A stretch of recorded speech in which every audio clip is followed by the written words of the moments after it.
Estaba acostada en esa cama de hospital, fingiendo dormir, cuando escuché las palabras que quebraron mi corazón para siempre. Mi hija Socorro conversaba en el pasillo con mi yerno Alejandro, y sus palabras me atingieron como un rayo. Mi suegra no da trabajo como esta vieja. Está siendo una carga inmensa en nuestra vida. Sentí mi pecho apretarse, pero mantuve los ojos cerrados. A los 73 años, después de criar 2 hijos y una hija sola tras quedar viuda, después de trabajar como costurera por décadas para dar educación a mis hijos, descubría que para Socorro yo no pasaba de ser una carga. La enfermera me había dicho que mi alta saldría al día siguiente, pero en ese momento sabía que mi vida nunca más sería la misma. Durante toda la hospitalización por causa de la neumonía, apenas Socorro había aparecido a visitarme. Mis hijos Rafael y Miguel vivían en otras ciudades y tenían sus propias vidas ocupadas, pero mandaban mensajes cariñosos por teléfono todos los días. Pensé que Socorro estaba siendo una buena hija, cuidándome con cariño, trayendo frutas y conversando sobre el día a día. Pero ahora entendía la verdad detrás de esos cuidados forzados. Ella estaba ahí por obligación, contando los minutos para irse, quejándose de mí con su marido. Cada vez que me tomaba la mano, cada vez que preguntaba si necesitaba algo, era apenas teatro. El descubrimiento me causó una tristeza inmensa, pero también algo que no esperaba, una rabia silenciosa que comenzó a crecer dentro de mi pecho. Durante años viviendo sola en mi pequeña casa, había sido independiente y orgullosa. Trabajé hasta los 68 años, cuidé mi jardín, hacía mis propias comidas y aún ayudaba a los vecinos cuando necesitaban. Pero en los últimos 6 meses, después de que comencé a tener algunos problemas de salud menores, Socorro había insistido en que fuera a vivir con ella y Alejandro. Decía que no era seguro que me quedara sola, que ellos se preocupaban por mí. Ahora me daba cuenta de que esa preocupación era falsa. Me querían cerca apenas para tener control sobre mi vida, no por amor. La neumonía había sido apenas el pretexto perfecto para que ella mostrara su verdadera cara cuando pensaba que yo no estaba escuchando. Cerré los ojos y fingí continuar durmiendo mientras ellos se alejaban por el pasillo, sus voces perdiéndose en la distancia. Mi corazón latía fuerte, pero mi mente estaba más clara de lo que había estado en meses. Por primera vez en mucho tiempo, tenía certeza absoluta de una cosa. Cuando saliera de ese hospital, nada sería como antes. Socorro y Alejandro aún no sabían, pero acababan de despertar una fuerza dentro de mí que pensé haber perdido para siempre. Pero lo que ellos no sabían era que yo ya no era la misma mujer frágil que pensaban conocer. Mi nombre es Guadalupe Sánchez.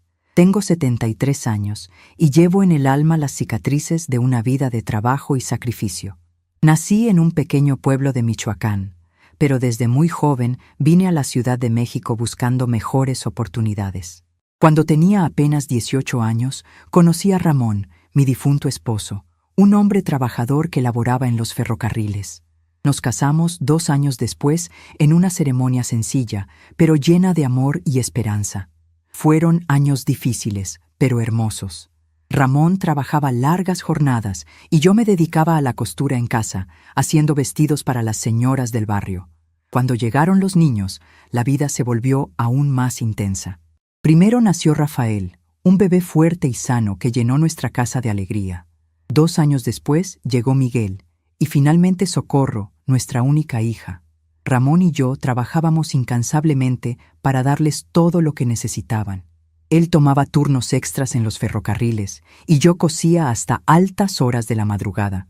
No teníamos mucho dinero, pero teníamos amor y determinación.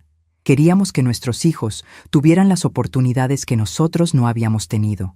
La vida nos cambió para siempre cuando Ramón murió en un accidente laboral. Socorro tenía apenas 15 años, Rafael 18 y Miguel 17. De un día para otro me convertí en la única responsable de mantener a la familia. Los primeros meses fueron desesperantes. La pensión que recibía de los ferrocarriles era mínima, apenas suficiente para cubrir los gastos básicos. Tuve que trabajar día y noche, tomando encargos de costura de todo tipo, uniformes escolares, vestidos de fiesta, ropa de bebé. Mis dedos sangraban de tanto coser. Mis ojos se cansaban bajo la luz tenue de la lámpara. pero nunca me di por vencida. Socorro era mi mayor preocupación. Era la menor, la más vulnerable y también la más rebelde.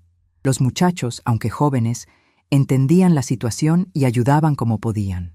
Rafael consiguió un trabajo de medio tiempo en una tienda, y Miguel ayudaba a los vecinos con trabajos varios.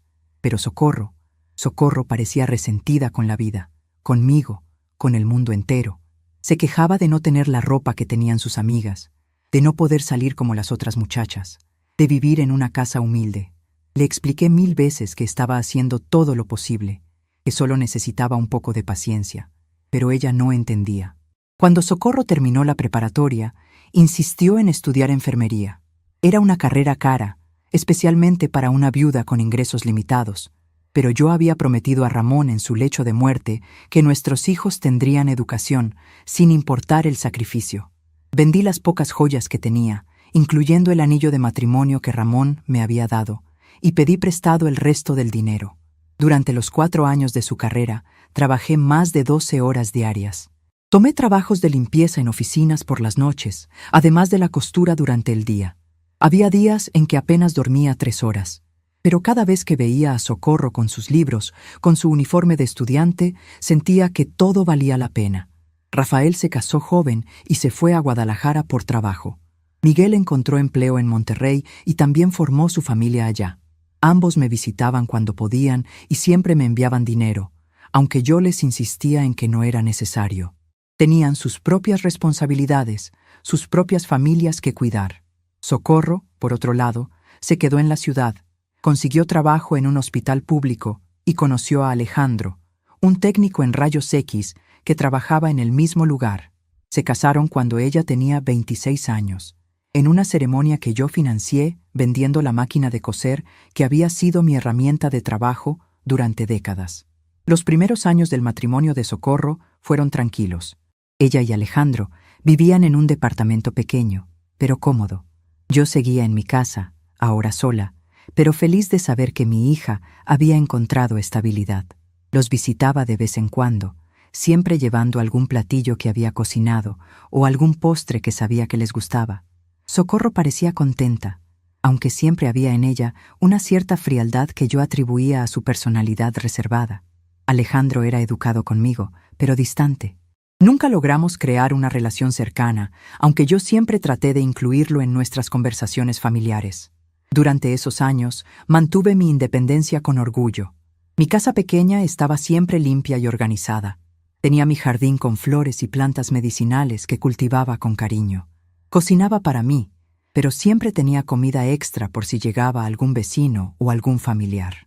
Los domingos iba a misa en la iglesia del barrio, donde había hecho amistad con otras señoras de mi edad.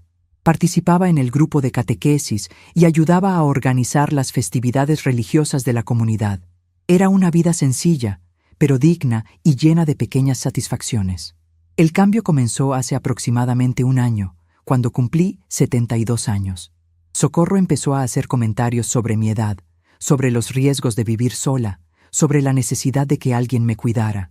Al principio pensé que era preocupación genuina de hija. Decía cosas como: «Mamá, ya no tienes edad para estar sola en esa casa. ¿Qué pasaría si te caes y no hay nadie para ayudarte? Los vecinos no pueden estar pendientes de ti todo el tiempo». Yo le respondía que me sentía perfectamente bien, que era capaz de cuidarme sola, que había vivido independiente durante más de 30 años sin problemas mayores. Pero Socorro no se daba por vencida. Cada visita traía el mismo tema. Comenzó a señalar pequeños problemas en mi casa: una gotera que necesitaba arreglo, una tabla del piso que crujía, la falta de barras de seguridad en el baño. Decía que se preocupaba por mí constantemente, que no podía dormir pensando en que algo me pudiera pasar. Alejandro apoyaba sus comentarios, aunque de manera más sutil. Mencionaba casos de pacientes ancianos que habían llegado al hospital después de accidentes domésticos, siempre con un tono que sugería que yo podría ser la siguiente. La presión se intensificó cuando tuve un pequeño mareo en el mercado. Fue algo mínimo, probablemente causado por el calor y el hecho de que no había desayunado bien ese día. Pero una vecina se asustó y llamó a Socorro al hospital. Cuando llegó y me vio sentada en una banca, recuperándome perfectamente, armó todo un escándalo. Insistió en llevarme al hospital para hacerme estudios, a pesar de que yo me sentía bien. Los resultados fueron normales, apenas una ligera baja de presión arterial, algo común en personas de mi edad. Pero Socorro tomó esto como evidencia definitiva de que yo no podía seguir viviendo sola. A partir de ese momento, sus visitas se volvieron más frecuentes y más insistentes. Llegaba sin avisar, revisaba mi refrigerador para asegurarse de que tenía comida suficiente, inspeccionaba la casa buscando posibles peligros. Comenzó a traer folletos de casas de retiro, artículos de periódicos sobre la importancia del cuidado geriátrico, testimonios de familias que habían tomado la decisión de cuidar a sus padres ancianos. Yo rechazaba todo con firmeza, pero podía ver en sus ojos una determinación que me inquietaba. La situación llegó a un punto crítico hace 6 meses, cuando tuve un episodio de gripe que duró una semana. Era algo normal, una gripe estacional que se complicó un poco porque esperé demasiado para tomar medicamentos. Socorro se enteró porque no contesté el teléfono durante 2 días. Cuando llegó a mi casa y me encontró en cama con fiebre, nuevamente armó un drama desproporcionado. Me llevó al hospital, donde me dieron antibióticos y me mandaron de regreso a casa con instrucciones de reposo. Pero Socorro decidió que esa era la prueba final de que yo necesitaba supervisión constante. «Mamá», me dijo ese día con una seriedad que no le había visto antes. «Esto no puede seguir así. La próxima vez podría ser algo más grave. ¿Qué hubiera pasado si no vengo a buscarte? Podrías haber muerto sola en esta casa, y nadie se habría dado cuenta hasta días después». Sus palabras me lastimaron profundamente, no por su contenido, sino por el tono. No era preocupación lo que escuchaba en su voz, era determinación.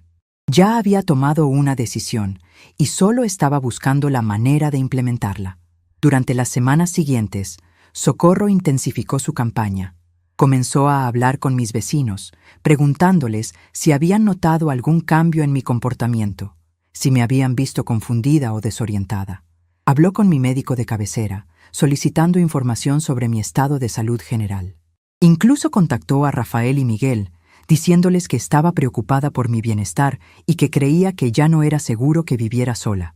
Mis hijos, desde la distancia y confiando en el juicio de su hermana, comenzaron a apoyar la idea de que yo necesitaba más cuidados.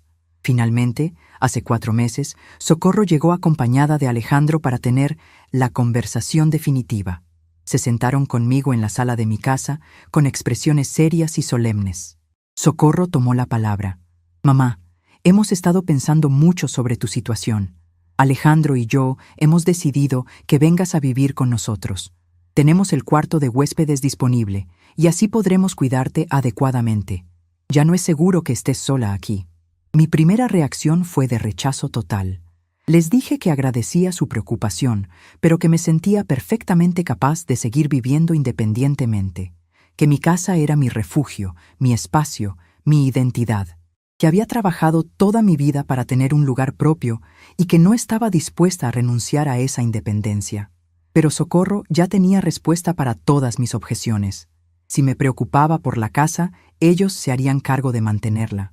Si me preocupaba por mis cosas, podía llevar todo lo que fuera importante. Si me preocupaba por mis rutinas, podría mantenerlas en su casa. Alejandro habló por primera vez en toda la conversación. «Señora Guadalupe, entendemos que esto es difícil para usted, pero piense en Socorro. Ella se queda despierta por las noches preocupándose por usted. No puede concentrarse en el trabajo porque está constantemente pensando en si usted está bien o no. Esto también está afectando nuestra vida matrimonial. Solo queremos tranquilidad para todos». Esas palabras me dolieron profundamente. No porque fueran crueles, sino porque revelaban una perspectiva que no había considerado. Para ellos, mi independencia no era un derecho o una necesidad personal, sino un problema que afectaba su tranquilidad. Mi bienestar no era el objetivo real. El objetivo era eliminar su preocupación. Era una diferencia sutil pero fundamental, y en ese momento comencé a entender que tal vez sus motivaciones no eran tan puras como parecían. Después de 2 horas de conversación, durante las cuales ellos presentaron argumentos lógicos y yo expresé mis resistencias emocionales, llegamos a un acuerdo temporal.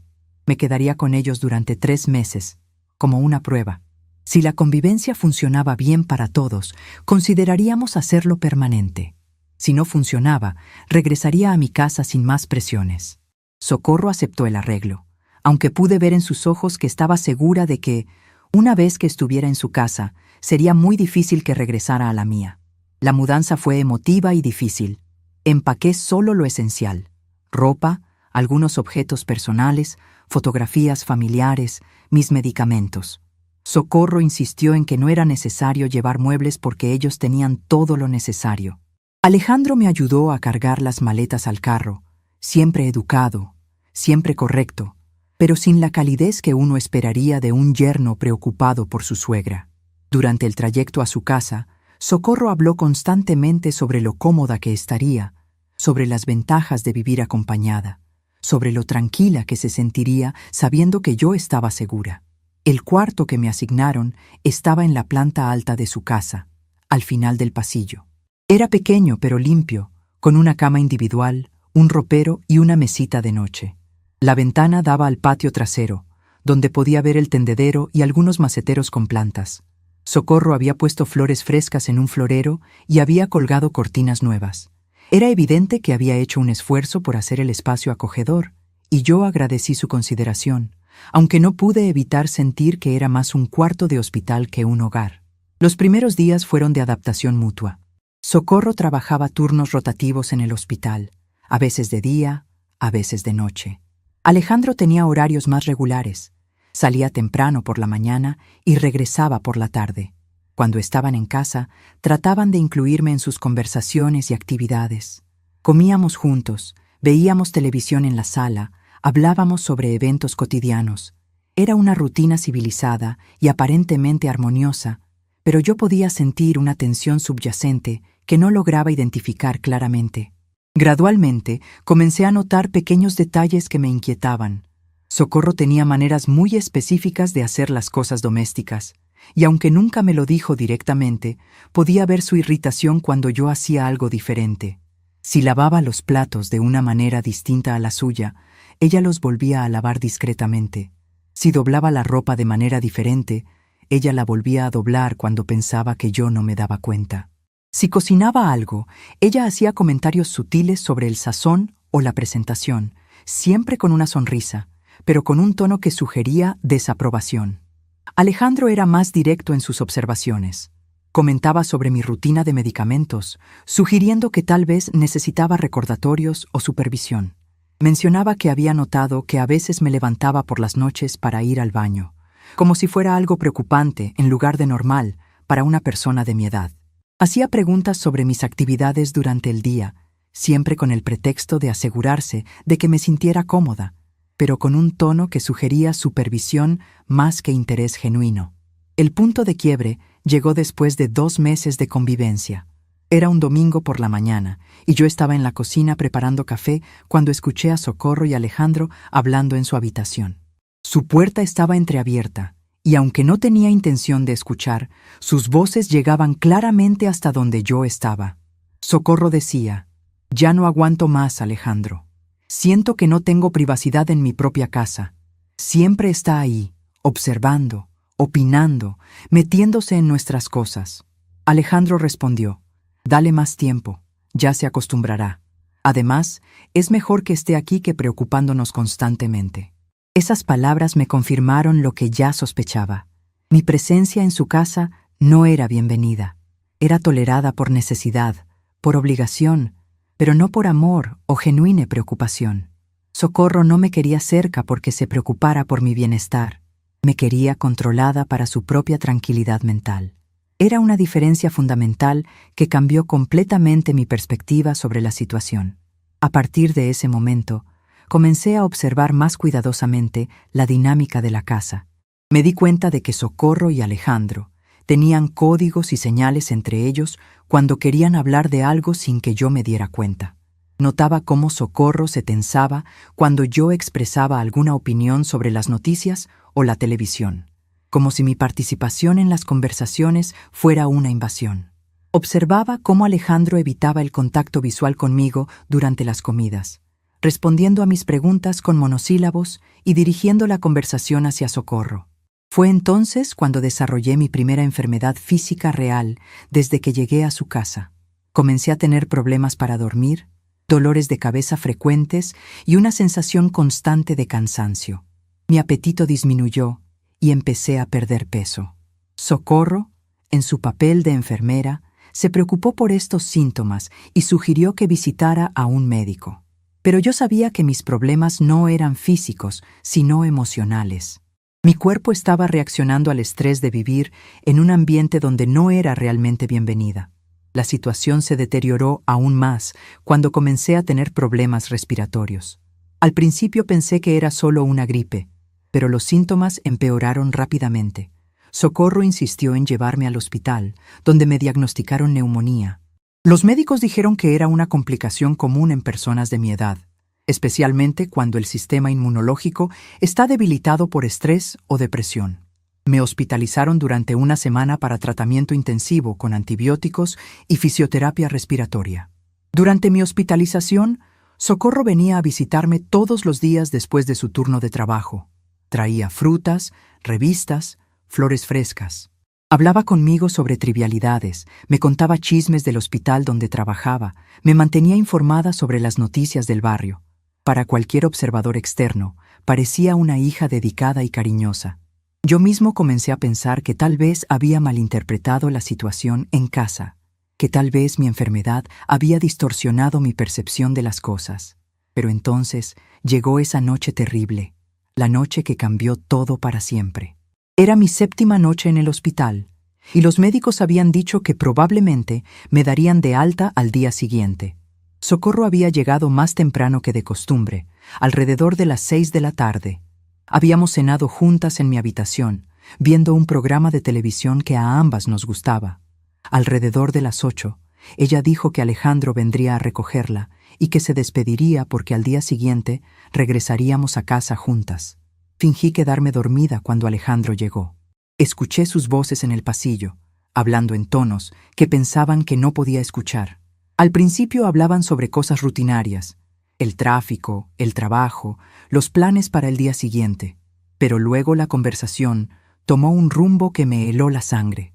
Socorro le dijo a Alejandro que estaba agotada, que las últimas semanas habían sido especialmente difíciles entre cuidarme a mí y mantener sus responsabilidades laborales. Alejandro respondió con comprensión, diciendo que él también había notado lo cansada que se veía últimamente. Fue entonces cuando Socorro dijo las palabras que quebraron mi corazón. Mi suegra no da trabajo como esta vieja, está siendo una carga inmensa en nuestra vida. Honestamente, a veces pienso que hubiera sido mejor dejarla en su casa y que pasara lo que tuviera que pasar. Alejandro no la contradijo. De hecho, agregó, entiendo lo que dices. Mi madre era igual de terca, pero al menos ella entendía cuando era momento de aceptar ayuda. Tu mamá parece que nunca va a aceptar su situación. Esas palabras me atingieron como un rayo en el pecho. Todo se aclaró de repente. Yo no era una madre querida que estaba siendo cuidada por amor, era una vieja problema que estaba siendo tolerada por obligación social. Socorro no me había traído a su casa por preocupación genuina, sino para tener control sobre mí y evitar el juicio social que vendría si algo me pasara estando sola. Era más fácil para ella tenerme controlada en su casa que preocuparse por mí a distancia. Me quedé inmóvil en esa cama de hospital, procesando la magnitud de lo que acababa de descubrir. Toda mi perspectiva sobre los últimos meses se reorganizó en mi mente. Los cuidados forzados, las sonrisas falsas, las atenciones calculadas, todo tenía sentido ahora. Socorro estaba cumpliendo con su deber filial de la manera que le resultara más conveniente para ella, sin importar lo que yo sintiera o necesitara realmente. Pero algo más sucedió en ese momento, algo que Socorro nunca podría haber previsto. En lugar de sentirme completamente devastada o derrotada, sentí cómo se encendía dentro de mí una llama que no había sentido en años. Era rabia, sí, pero también determinación. Era dolor, pero también claridad. Por primera vez en meses, sabía exactamente qué tenía que hacer. Socorro pensaba que me tenía controlada, que había ganado la batalla por mi independencia, pero se había equivocado completamente. Esa noche no dormí ni un minuto. Me quedé despierta en esa cama de hospital, planeando mi futuro con una precisión que no había tenido en años. Recordé cada conversación, cada gesto, cada palabra que habían intercambiado Socorro y Alejandro durante mi estancia en su casa. Todo cobraba sentido ahora, pero también todo podía cambiar. Ellos no sabían que yo había escuchado su conversación, y esa ignorancia sería mi ventaja. Cuando llegara la mañana, cuando Socorro apareciera con su sonrisa falsa y sus cuidados fingidos, yo estaría lista. Por primera vez en meses, me sentí completamente lúcida y poderosa. Socorro y Alejandro habían cometido el error de subestimarme, de pensar que era solo una vieja indefensa que aceptaría cualquier tratamiento con tal de no quedarse sola. Pero ellos no conocían realmente a Guadalupe Sánchez. No conocían a la mujer que había criado 3 hijos sola después de enviudar. No conocían a la mujer que había trabajado día y noche para darles educación a sus hijos. No conocían a la mujer que había sobrevivido décadas de dificultades con dignidad y fuerza. Cuando saliera de ese hospital al día siguiente, todo cambiaría. Socorro pensaba que regresaríamos a su casa para continuar con la misma rutina de control disfrazado de cuidado. Pero yo tenía otros planes. Había escuchado suficiente, había visto suficiente, había tolerado suficiente. Era hora de que Guadalupe Sánchez recordara quién era realmente, y era hora de que Socorro aprendiera que había despertado a la mujer equivocada. El reloj de la pared marcaba las 5 de la mañana cuando finalmente cerré los ojos, no para dormir, sino para meditar sobre los pasos que tomaría en las próximas horas. Por primera vez en meses, tenía un propósito claro y una determinación férrea. Socorro había plantado las semillas de su propia derrota con esas palabras en el pasillo. Ahora yo cultivaría esas semillas hasta convertirlas en su completa sorpresa. Porque lo que ellos no sabían, lo que nunca podrían haber imaginado, era que esta vieja había decidido demostrarles exactamente de qué estaba hecha. Y cuando terminara con ellos, sabrían que habían despertado no a una víctima indefensa, sino a una mujer que nunca había aprendido a rendirse. Pasé toda la noche despierta, reviviendo cada momento de los últimos 6 meses viviendo en casa de Socorro. Ahora, con los ojos abiertos por el dolor, podía ver claramente todas las señales que había ignorado. Las conversaciones que paraban cuando yo entraba a la sala, las miradas de irritación cuando pedía ayuda para algo, la prisa con que salían de casa los fines de semana dejándome sola. Alejandro siempre fue educado conmigo, pero ahora me daba cuenta de que era una educación fría, distante. Y Socorro, mi hija, aquella por quien había sacrificado tanto, me veía como un estorbo. Las memorias llegaban como olas, cada una más dolorosa que la anterior. Recordé cuando Socorro era pequeña y se enfermaba.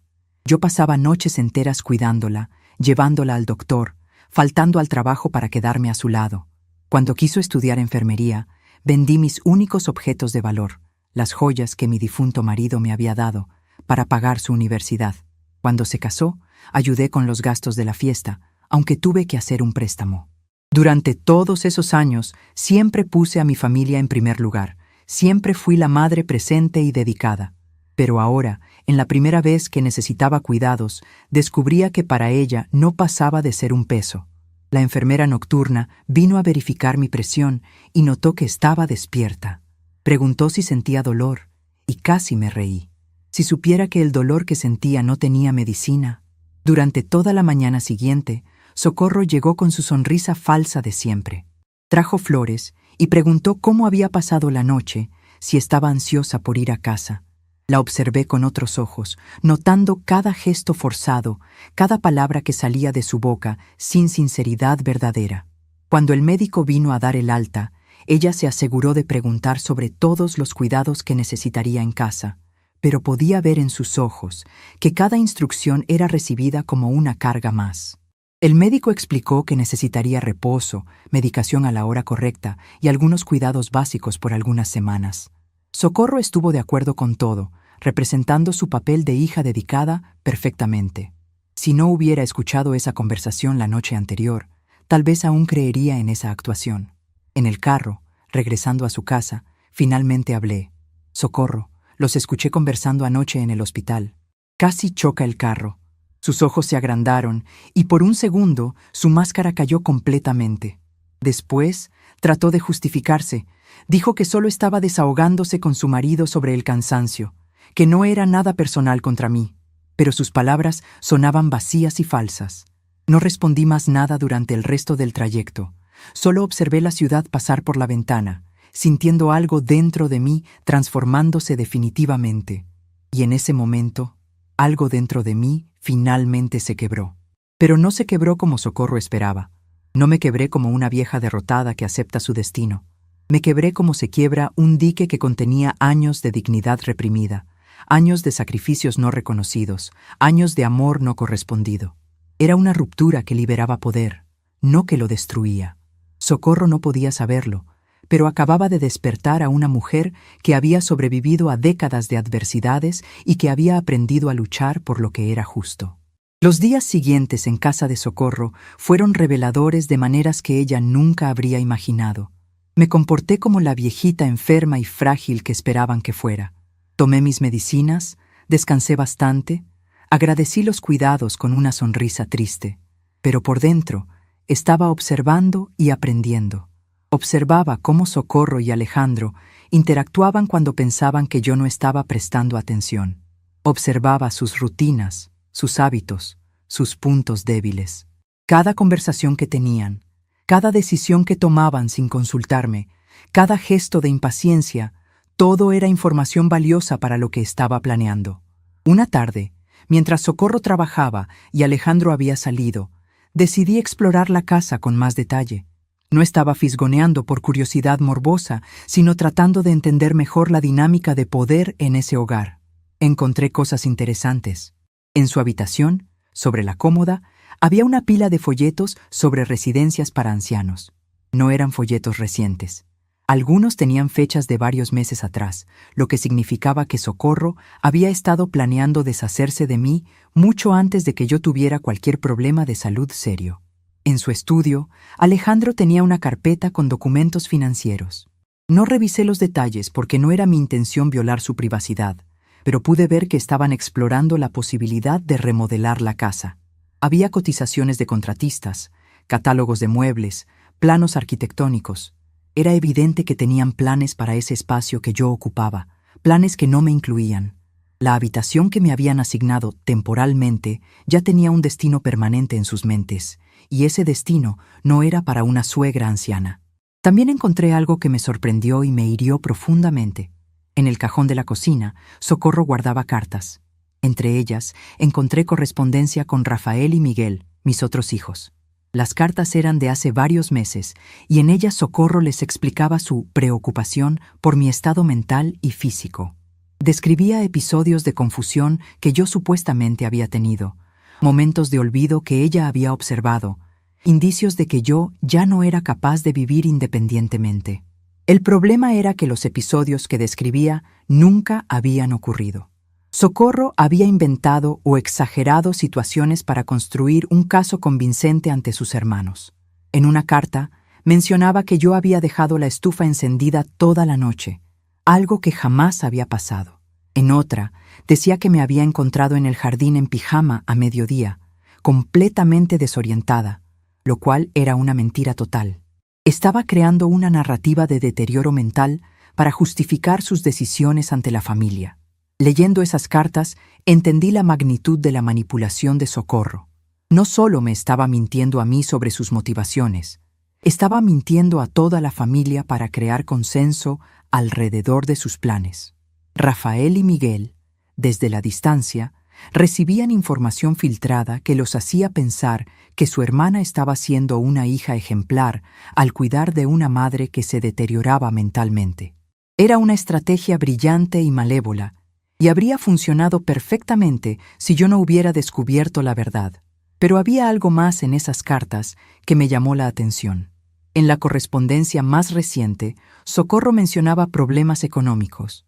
Hablaba de gastos médicos inesperados, de la necesidad de hacer reparaciones en la casa, de presiones financieras que estaban afectando su matrimonio. No mencionaba específicamente mi situación económica, pero había referencias sutiles a responsabilidades familiares y cargas adicionales que sugerían que mi presencia en su casa era vista también como un problema financiero. Esto me intrigó, porque yo no era una carga económica para ellos. De hecho, había insistido en contribuir con los gastos de la casa desde el primer día. Les pagaba una cantidad mensual por comida y servicios, compraba mis propios medicamentos e incluso había pagado varias reparaciones menores que necesitaba la casa. Económicamente, mi presencia debería haber sido neutra o incluso positiva para ellos. Entonces, ¿por qué Socorro se quejaba de problemas financieros relacionados conmigo? La respuesta se me ocurrió gradualmente. Socorro no estaba preocupada por los gastos actuales que yo representaba. Estaba preocupada por los gastos futuros que podría representar. Si yo vivía con ellos permanentemente, si mi salud se deterioraba, si necesitaba cuidados médicos especializados, ella y Alejandro serían los responsables automáticos. Era más fácil y más seguro para ellos tenerme en una institución donde los costos y responsabilidades serían transferidos a profesionales y al sistema de salud público. Esa tarde, cuando Socorro regresó del trabajo, me observó más cuidadosamente de lo usual. Preguntó qué había hecho durante el día, si me había sentido bien, si había tomado mis medicamentos a tiempo. Sus preguntas parecían rutinarias, pero yo podía sentir que estaba evaluando mi estado, buscando señales de deterioro que pudiera reportar a los médicos o a mis otros hijos. Era como si fuera un espécimen bajo observación científica, no una madre siendo cuidada por amor. Esa noche, durante la cena, Alejandro mencionó casualmente que habían estado pensando en hacer algunos cambios en la casa. Nada definitivo, dijo. Solo ideas preliminares para mejorar el espacio y hacerlo más cómodo para todos. Socorro agregó que cualquier cambio se haría pensando en mis necesidades también, que querían asegurarse de que yo tuviera un ambiente seguro y agradable. Sus palabras sonaban consideradas, pero yo sabía que era otra actuación. Durante los días siguientes, observé cómo Socorro y Alejandro manejaban las pequeñas crisis cotidianas. Cuando se descompuso el refrigerador, cuando hubo un problema con el carro, cuando Alejandro tuvo que trabajar un turno extra inesperado. En cada situación pude ver cómo funcionaban como equipo, cómo se apoyaban mutuamente, cómo tomaban decisiones juntos. Era evidente que tenían una relación sólida y funcional cuando se trataba de sus propios problemas. El problema era que yo había sido categorizada como un problema externo, no como parte de la familia. Una mañana, mientras Socorro se preparaba para ir al trabajo, escuché una conversación telefónica que confirmó mis sospechas. Estaba hablando con alguien, probablemente una colega del hospital, sobre opciones de cuidado geriátrico. Mencionaba nombres de instituciones, costos, procedimientos de admisión. Hablaba en tonos bajos, obviamente tratando de que yo no escuchara, pero las paredes de la casa eran delgadas y yo había desarrollado un oído muy agudo para este tipo de conversaciones. Socorro le decía a su colega que estaba explorando opciones para el futuro, que quería estar preparada para cuando la situación se volviera insostenible. Mencionaba que yo aún estaba en buenas condiciones físicas y mentales, pero que a su edad el deterioro podía ser rápido e impredecible. Necesitaba un plan de contingencia, decía, algo que pudiera implementar rápidamente si yo llegaba al punto donde ya no pudiera cuidarme sola. Lo que más me dolió de esa conversación no fueron los planes que estaba haciendo, sino el tono con que los hacía. No había tristeza en su voz, no había conflicto emocional sobre la posibilidad de separarme de la familia. Hablaba de mí como un administrador, hablaría de un empleado problemático que necesita ser transferido a otro departamento. Era eficiente, práctica, fría. Yo había dejado de ser su madre en términos emocionales. Ahora era simplemente un problema logístico que necesitaba una solución. Esa misma tarde, decidí hacer una llamada telefónica propia. Llamé a mi antiguo médico de cabecera, el doctor José Luis Martínez, quien me había atendido durante más de 15 años antes de que me mudara con Socorro. Le expliqué mi situación, sin entrar en detalles sobre los conflictos familiares, pero pidiendo su opinión profesional sobre mi estado de salud y mi capacidad para vivir independientemente. El doctor Martínez fue muy claro en su evaluación. Según sus récords y su conocimiento de mi historial médico, yo estaba en excelentes condiciones para una persona de mi edad. La neumonía había sido una complicación menor, completamente recuperable, y no había indicaciones de deterioro cognitivo o físico que justificaran supervisión constante. Me sugirió que si estaba considerando vivir sola nuevamente, debería hacer una evaluación geriátrica completa para documentar oficialmente mi capacidad, pero desde su perspectiva profesional no veía impedimentos para que retomara mi independencia. Esa conversación me dio la confirmación médica que necesitaba, pero también me hizo reflexionar sobre algo más profundo. Durante los meses que había vivido con Socorro, había comenzado a dudar de mi propia capacidad. Sus comentarios constantes sobre mi edad, sus preocupaciones exageradas sobre mi seguridad, sus insinuaciones sobre mi vulnerabilidad, habían sembrado semillas de inseguridad en mi mente. Había comenzado a verme a través de sus ojos, como una anciana frágil que necesitaba protección constante. Pero hablando con el doctor Martínez, recordé quién era realmente. Recordé a la mujer que había manejado una crisis familiar después de enviudar, que había trabajado múltiples empleos para mantener a sus hijos, que había tomado decisiones difíciles con confianza y determinación. Socorro había logrado hacerme olvidar esa versión de mí misma, reemplazándola con una versión disminuida que justificaba su control sobre mi vida. Esa noche, mientras fingía dormir, escuché otra conversación entre Socorro y Alejandro que me heló la sangre.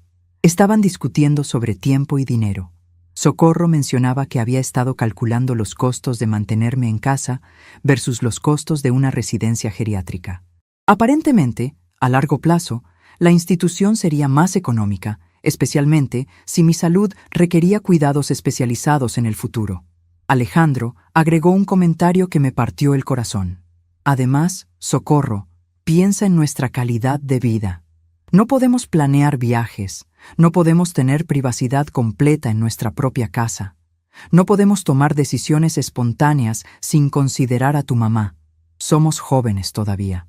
No deberíamos estar atados a responsabilidades de cuidado geriátrico a nuestra edad.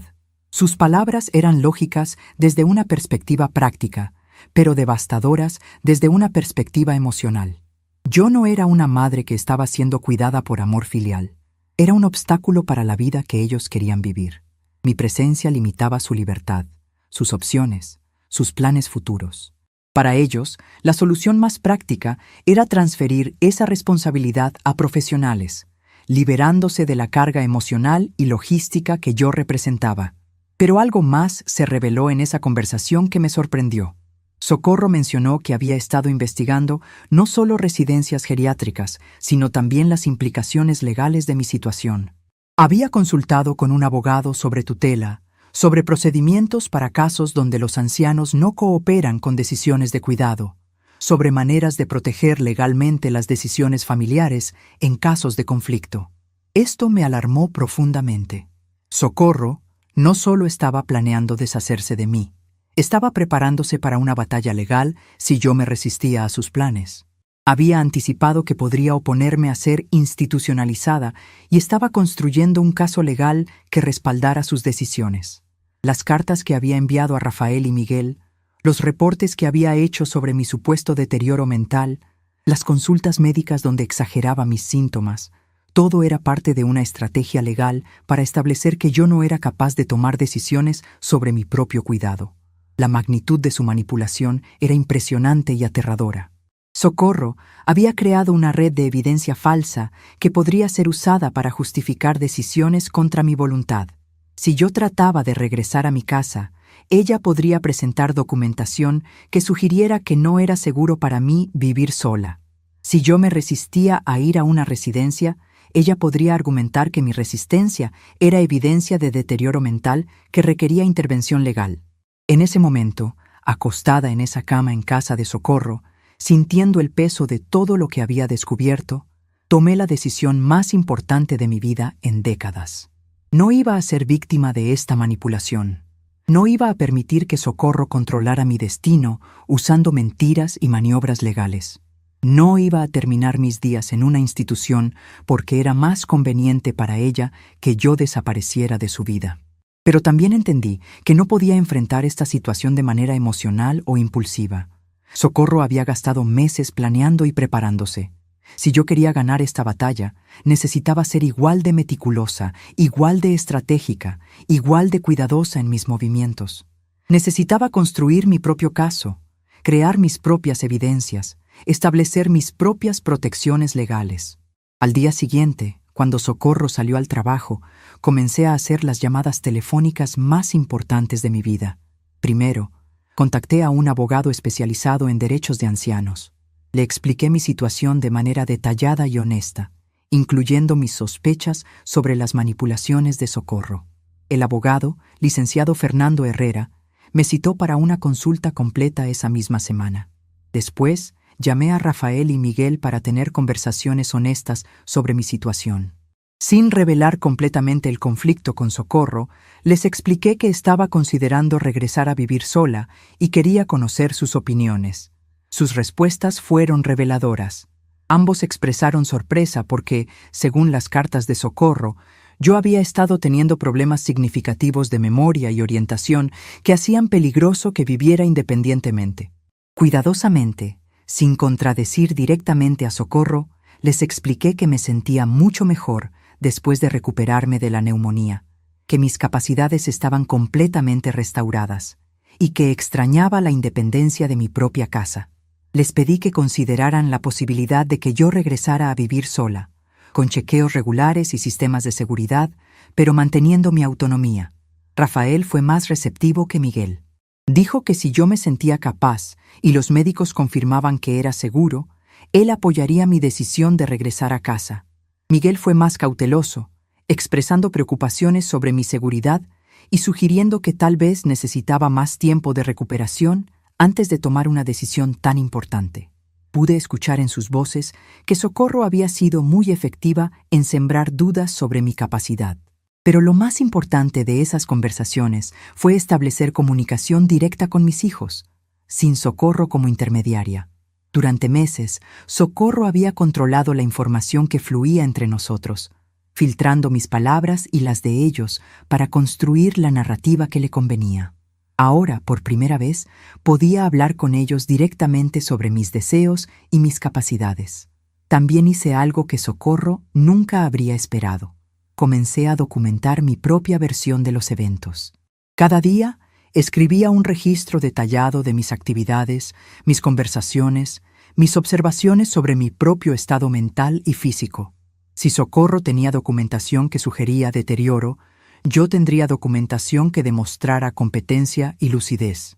Pero el paso más importante que tomé fue contactar a mi banco y a mi aseguradora médica para confirmar que todos mis documentos y beneficiarios estaban actualizados según mis deseos actuales, no según lo que Socorro podría haber sugerido o influenciado. Descubrí que Socorro había hecho algunas consultas sobre mis cuentas, aparentemente para ayudarme a manejar mis finanzas, pero también potencialmente para entender mi situación económica con más detalle. Una semana después de comenzar mi investigación, tenía un panorama completo de mi situación legal, médica y financiera. Tenía contactos profesionales que podían atestiguar mi competencia. Tenía documentación que respaldaba mi capacidad para vivir independientemente, y tenía un plan para protegerme de cualquier maniobra legal que Socorro pudiera intentar. Pero más importante que todo eso, había recuperado algo que Socorro había logrado quitarme: mi confianza en mí misma. Ya no me veía como una anciana frágil que necesitaba protección. Me veía como una mujer madura, experimentada y capaz, que había enfrentado desafíos mucho mayores que la manipulación de una hija ingrata. Esa noche, cuando Socorro regresó del trabajo, la observé con ojos completamente diferentes. Ya no era mi hija querida que se preocupaba por mí. Era una oponente que había subestimado gravemente a su adversaria. Había gastado meses construyendo un castillo de mentiras alrededor de mi supuesta incapacidad, pero no había considerado la posibilidad de que yo descubriera sus planes y construyera mis propias defensas. Socorro notó algo diferente en mi comportamiento esa noche, aunque no pudo identificar exactamente qué era. Preguntó si me sentía bien, si había tenido un buen día, si necesitaba algo especial. Sus preguntas sonaban rutinarias, pero pude detectar una nota de ansiedad en su voz. Tal vez intuía que algo había cambiado, que el equilibrio de poder que había establecido cuidadosamente estaba empezando a desplazarse.